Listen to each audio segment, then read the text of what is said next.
मूकपञ्चशती स्तुतिशतकं shlokas 91 to 102। तमो विपिनधाविनं सततमेव काञ्चीपुरे विहाररसिकापरा परमसंविद्धुर्वीरुहे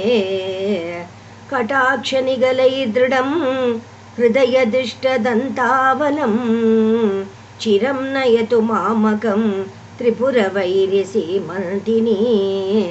त्वमेव सति चण्डिका त्वमतदेवी चामुण्डिका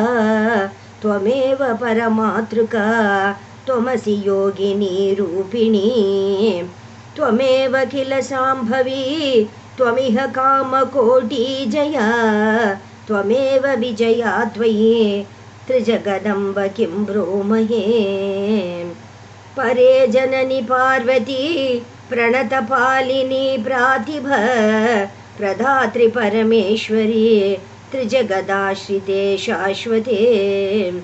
त्र्यम्बककुटुम्बिनी त्रिपदसङ्गिनी त्रीक्षणे त्रिशक्तिमयि वीक्षणं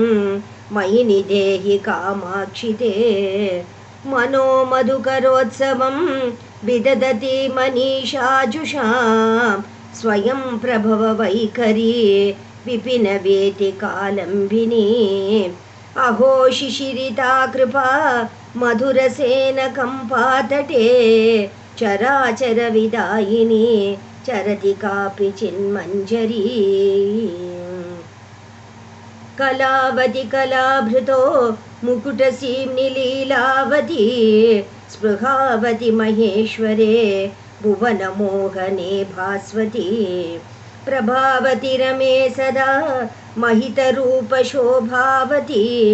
त्वरावति परे सतां गुरुकृपाम्बुधारावती त्वयैव जगदम्बया भुवनमण्डलं सूयते त्वयैव करुणार्द्रया तदपि रक्षणं नीयते त्वयैव करकोपया नयनपावके हूयते त्वयैव किल नित्यया जगति सन्ततं स्थीयते चराचर जगन्मयीं सकलहृन्मयीं चिन्मयीं गुणत्रयमयीं जगत्त्रयमयीं त्रिधामामयीं परापरमयीं सदा दशादिशां निशाहर्मयीं परां सततसन्मयीं मनसि चिन्मयीं शीलये जय जगदम्बिके हरकुटुम्बिनी वक्त्ररुचा जितशरदम्बुजे घनविडम्बिनी केशरुचा परमवलम्बनं कुरु सदा पररूपधरे मम गतसंविदो जडिमिडम्बरताण्डविनः भुवनजननि भूषा भूतचन्द्रे नमस्ते कलुषशमनिकम्पाधीरगेहे नमस्ते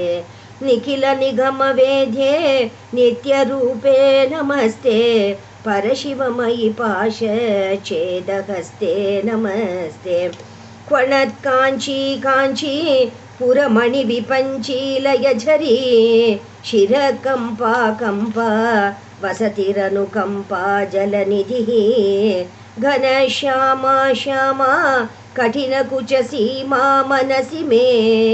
मृगाक्षी कामाक्षी हरनटनसाक्षी विहरतात् समरविजयकोटि साधकानन्दधाटि मृदुगुणपरिपेटि मुख्यकादम्बवाटि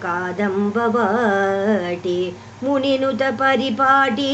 मोहिता जाण्डकोटि परमशिववधूटि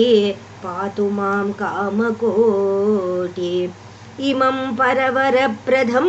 प्रकृतिपेशलं पावनं परापरचिदाकृते प्रकटनप्रदीपाहितं स्तवं पठति नित्यधा मनसि भावयन्नम्बिकां जपैरलमलम्मकैः अधिकदेहसंशोषणैः इति स्तुतिशतकं सम्पूर्णं। కంచి కామాక్షికి జయ, శ్రీ ఏకాంబరనాథ స్వామికి జయ.